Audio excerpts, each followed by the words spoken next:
परिचय।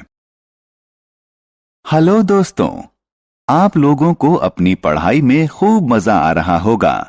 मैं एक तोहफे के रूप में जूस की ये बोतल आपके लिए लाया हूं। आप बता सकते हैं कि इस जूस से कितने ग्लास भर जाएंगे? चलिए पता लगाते हैं। इस बोतल के जूस से हम 4 ग्लास भर सकते हैं।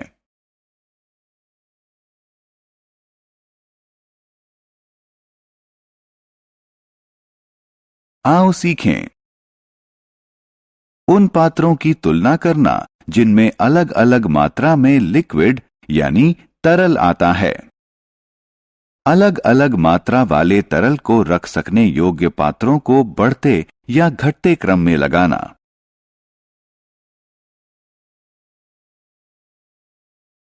क्षमता को समझना। ये एक चम्मच है। अब मैं इस चम्मच को दूध से भरूंगा। देखते हैं इस चम्मच को भरने के लिए दूध की कितनी बूंदों की जरूरत होगी। ये मैंने डाली पहली बूंद और ये है चम्मच में दूध की दूसरी बूंद। लेकिन चम्मच तो अब भी खाली है। चलिए चम्मच में एक और बूंद डालते हैं और अब मैंने डाली चौथी बूंद।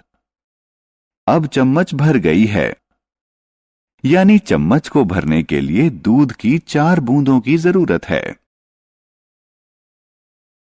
अलग अलग पात्रों की क्षमता।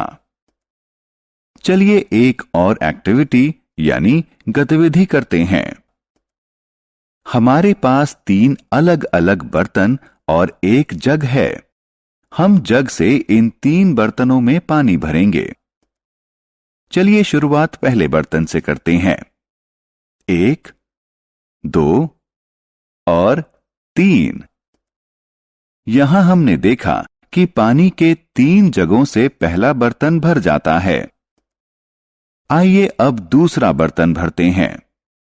1, 2, 3 और 4। देखिए बाल्टी भर गई। यानी ये बाल्टी 4 जग पानी से भर जाती है। अब आइए तीसरा बर्तन भरें। 1 और 2। इस बर्तन को 2 जग पानी ने भर दिया।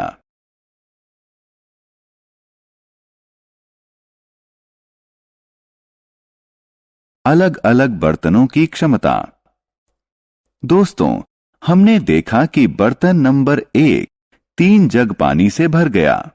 बर्तन नंबर 2 4 जग पानी से भर गया और बर्तन नंबर 3 को भरने के लिए 2 जग पानी की जरूरत पड़ी। इसका मतलब बर्तन नंबर 3 में सबसे कम पानी है और बर्तन नंबर 2 में सबसे ज्यादा पानी है। 2 बर्तनों की तुलना। सैम दूध की एक बोतल लाया है।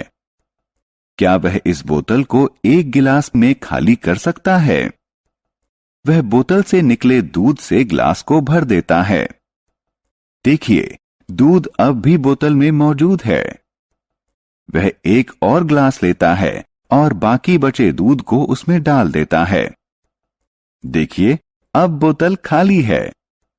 इस तरह सैम दूध की इस बोतल को 2 ग्लासों में खाली कर सकता है। क्या हम इस बोतल को 1 जग में खाली कर सकते हैं? आइए देखते हैं। जग को दूध से भरिए। बोतल खाली है। हम इस बोतल को 1 जग में खाली कर सकते हैं।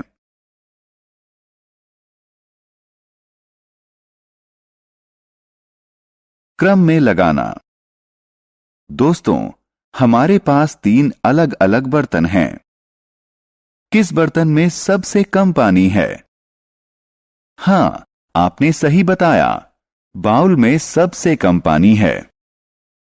किसी जार में बाउल के मुकाबले ज्यादा पानी होता है और किसी बर्तन में बाउल और जार के मुकाबले और भी ज्यादा पानी होता है। अब इन बर्तनों को बढ़ते हुए क्रम में लगाते हैं। बाउल का नंबर सबसे पहला है क्योंकि इसमें सबसे कम पानी आता है। इस कतार में दूसरा नंबर जार का है क्योंकि इसमें बाउल से ज्यादा पानी आता है। आखिर में हम बर्तन को रखेंगे क्योंकि इसमें बाउल और जार दोनों से ज्यादा पानी आता है।